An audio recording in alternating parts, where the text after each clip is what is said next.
Attention mga Filipino senior citizens, ang social pension at cash gift na 10,000 pesos maging ang 100,000 pesos na centenarian cash gift dapat simulan na ipangbigay sa edad na 60 mga ka-vlogs sapagkat para po ma-enjoy at para po mapapakinabangan ng ating mga senior citizens. Sa kasalukuyan po kasi ang ating Expanded Centenarian Act cash gift na 10,000 piso ay para lamang sa edad na 80, 85, 90 at 95 anyos. Samantalang ang ating Centenarian cash gift na para sa mga 100 years old ay 100,000 pesos po yan. At ang mga yaan po ay talagang mahirap po kunin sapagkat hindi naman po lahat aabot or umabot sa edad na 80, 85, 90, 95 anyos at 100 years old. Kaya dapat po itong ibaba sa edad na 60 years old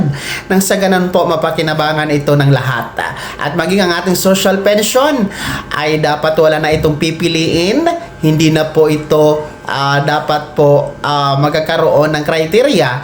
Dapat lahat po kasama na dito, may pensyon o wala, no? Indigent or hindi, mayaman or mahirap, kasama na lahat dito, no? In short po, lahat ng mga benepisyo na binibigay ng gobyerno para sa mga nakakatanda, dapat po simula pa lang sa 60 years old ay mapapakinabangan na ito ng ating mga lolo at lola. Kaya po, yan ang ating panawagan sa ating mga mambabatas dyan sa Kamara at sa Senado na amindahan ang mga existing na batas na may kinalaman po sa mga cash gifts and cash incentives ng ating mga lolo at lola na ibaba sa 60 years old ang edad sa makaka-apply at makikinabang dito mga ka-vlogs. Kayo mga Filipino senior citizens, sang-ayon po ba kayo na ibaba sa 60 years old ang makikinabang sa mga cash gift na 10,000 pesos dito sa Expanded